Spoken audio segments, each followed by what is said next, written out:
Bom, a primeira fase do processo escolhido para o desenvolvimento da interface consiste na análise. A análise é o ponto inicial do projeto de interface, é onde ocorre algumas atividades como coleta de dados e análise e elicitação de requisitos. Nesse contexto aqui é interessante resgatar, ou seja, conhecer o público-alvo, suas necessidades, definir o conceito do projeto e apresentar um modelo de tarefa de usuário, que seria o primeiro artefato, né, do projeto. A coleta de dados, foi utilizado o modelo de Pizer-Roger-Sharp com técnicas flexíveis de coleta de dados, uma vez que uma entrevista ela não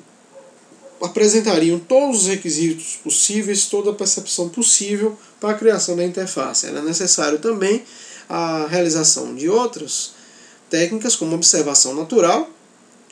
e avaliação heurística da interface anterior do sistema. Bom, a primeira atividade, ou primeira ação da coleta de dados, a entrevista com stakeholders, envolveu tanto a entrevista com a equipe de desenvolvimento quanto usuários e clientes do sistema. A intenção era explorar e elicitar possíveis cenários de uso, ou seja, começar a ter uma ideia de quais seriam aquelas tarefas elementares, quais seriam os elementos indispensáveis, quais seriam as informações institucionais presentes na interface do sistema ou presentes no próprio sistema. Então era necessário aqui realizar a entrevista sobre uma visão estruturada, ou seja, onde se encontraria aí aspectos relacionados a dados institucionais da empresa, e não estruturada de forma a analisar e elicitar requisitos dos usuários possíveis, ou seja, possíveis modelos de tarefa. A intenção era aqui esboçar, mesmo que ainda no papel, os possíveis modelos de tarefa. Nesse contexto aqui, o resultado da entrevista estruturada foram dados institucionais, tipo quais seriam os stakeholders e competências das pessoas que estariam utilizando o sistema. Nesse caso ainda foram identificados crianças de 4 a 12 anos, professores de escola primária, pesquisadores do Instituto de Biologia da Unicamp, estudantes e monitores do próprio museu ou de outras regiões do país, quem sabe até do mundo. Também foi identificado identidade visual do sistema, que já existe, ou seja, a identidade visual do próprio museu. Os padrões gráficos usuários já foram apresentados, no caso do uso de cor, as cores que inclusive eram utilizadas no próprio museu físico, e as tarefas do sistema atual, ou seja, foram levantadas ali para as primeiras tarefas que eram necessárias. Bom, e já a entrevista não estruturada foi uma forma de abrir um espaço de discussão entre os stakeholders do sistema para fazer um possível modelo de tarefa. Nesse caso, como foi identificado perfis diferentes e como o conteúdo do museu precisava atender esses diferentes perfis, a solução foi propor um modelo de tarefa para cada perfil de usuário. Nesse caso aqui vão ser apresentados no final da fase de análise um modelo de tarefa que atenderia a 4 tipos diferentes de usuários, sendo que um é o cientista, no caso aí cientista administrador, e outro contexto de cientista usuário, ou seja, cientistas que não pertencem ao museu da Unicamp, mas que seriam cientistas colaboradores. O modo adulto, que atenderia as pessoas leigas, com rótulos e imagens para atender esse contexto, e o modo criança, onde teria uma interface mais lúdica, mais adequada a esse tipo de perfil. As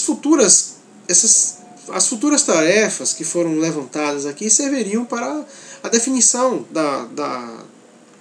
do modelo de tarefa definitivo na fase de análise. Só que era necessário ainda fazer uma visita no local no local onde as pessoas, no próprio museu,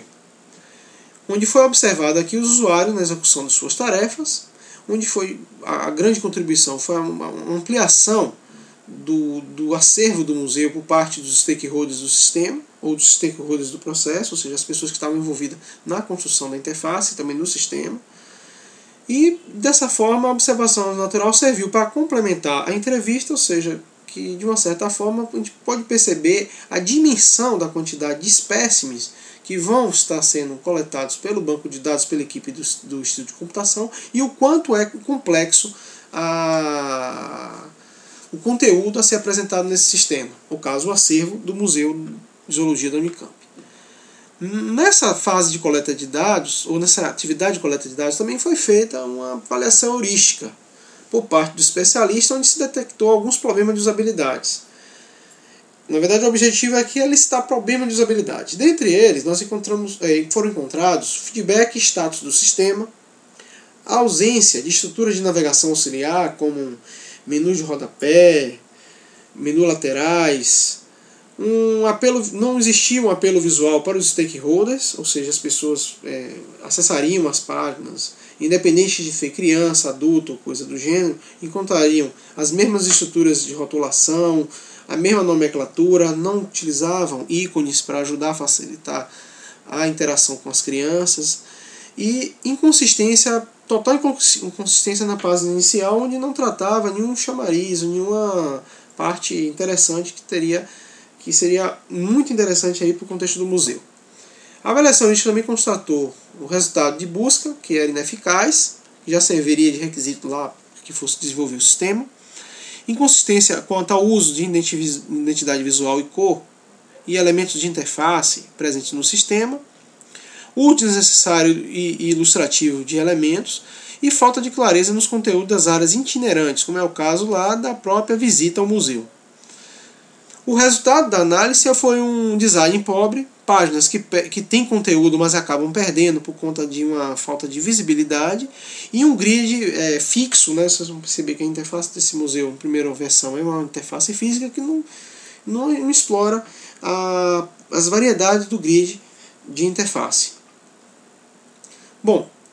para finalizar a fase de análise, foi feito também um modelo de usuário proposto aí pelo modelo de Rocha-Baranowski, que apresentam metas, ou seja, as funções, as tarefas a serem realizadas, operadores, que sejam atos de percepção da construção do que a gente chama de engenharia cognitiva, né, que é o caso aí desse modelo, e os métodos que apresentam assim sequência de passos desses operadores, e as regras de seleção, que seriam as condições de ação ou estruturas de navegação. O proposto modelo foi importante para montar um modelo de tarefa, do qual será útil na próxima fase desse projeto, que é a definição da arquitetura de informação do sistema. Então nós observamos aqui que a coleta de dados, através de entrevistas, análise e solicitação de requisitos, modelo de tarefa do usuário, são fundamentais na fase de análise.